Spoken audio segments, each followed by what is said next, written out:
go on, mate.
Special racing edition. They come up to do their formation lap, ladies and gentlemen. So they're going to come back from the house and they'll come around the to be one of the most iconic cars ever made in the history of the motor car, and this lucky man owns and drives one. How long have you had it? I've had it about 8 years. Was an E-Type always your dream? Afraid so. As a young lad, I always wanted one. Yeah. It's one of those things, isn't it? You just see the Brigitte Bardot poster and the various and when one Malcolm Sayer, a guy who had cut his teeth designing aircraft during the Second World War, had turned his hand to winning races for Jaguar.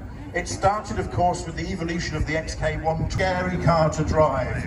If you see an Italian car and on it somewhere, sometimes on the engine, sometimes on the front wing, this time on the front door, well, the other door, the driver's door, you know what I mean. If you see the word superleggera, that means Italian for everything that didn't need to be on this car has been unbolted. It is lightweight. And it goes like what's it, isn't it?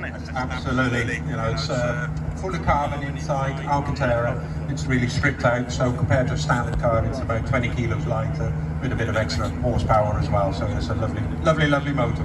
I'm always amazed to meet a sort of person that pays more to have a car that has less stuff in it. That's all, you know, it's all you need. You don't need extra baggage, do you?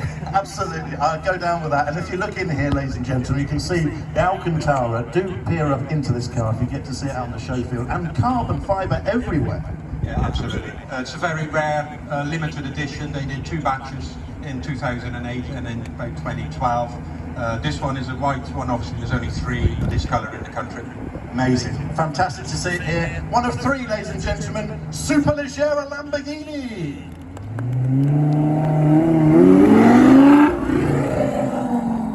Audi, the R8 here at Sherborne. It looks beautiful. It's very understated as a hypercar. Of course, all-wheel drive, running the latest Audi Quattro system, and looks fantastic here on the Sherborne Strip. Give them a big hand, the Audi R8, ladies and gentlemen.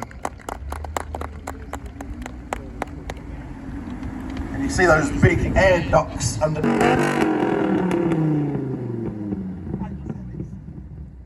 the engine came out first of all, it was the biggest production engine car ever made. And it is a record that Dodge still hold today. The latest version of the 8.4 litre. Amazing. And incredible to think as well, when these were launched in America, you could pick one up for around 30k out of a showroom, such is the way that they tax cars in the States. But here, and very much appreciated modern classic, is the V10 Dodge.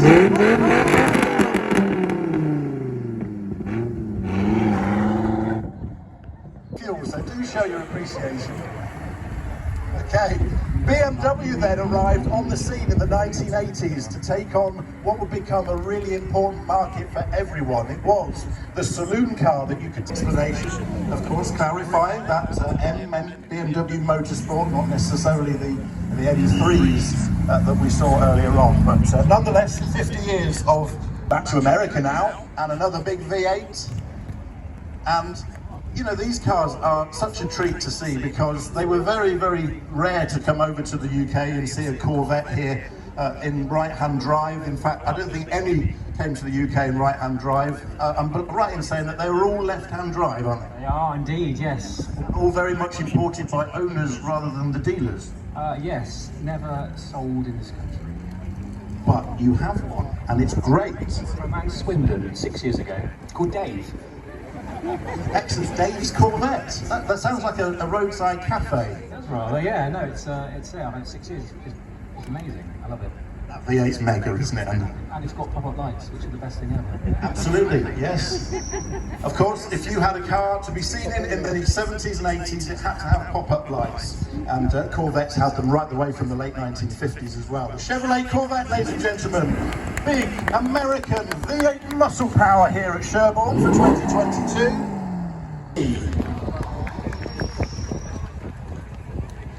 Now then, continuing that club, so that was the Alfa Romeo Motors Club here, by the way. And now we go on to what I believe is the Independent Porsche Enthusiasts Club. It's a bit of a mouthful. We'll call them TPEC from now on, not TPEX, but TPEC. So we'll get first of our cars. I like the number plate on this, and it's the beginning of Porsche. And just marvel in these beautiful examples of the breed. In fact, let's have both of them down. If the marshals want to send the coupe down as well, let's have them together because very rarely the mid to late 1990s now. And look at this, we've got the roof, is it? Oh no, we've got a big sunroof, that's nice, but I love the wheel arches on this. And what was previously named on the 911s, of course, is the kind of, or making replicas of AC Cobras, of course. And of course, when the AC8s went over to America and became the AC Cobra, they didn't make them on. So that's really calling the market on building them. Now then, we go back in time to what I believe is 1962, yes sir? Now, ladies and gentlemen, one of the biggest engines in production ever. Certainly the biggest engine in production when it was new. It was a V10 at the time, over 7 litres in the Dodge Viper. Now, if you'd have attended Le Mans 24 hours in the late 1990s, you'd have seen the Dodge Vipers taking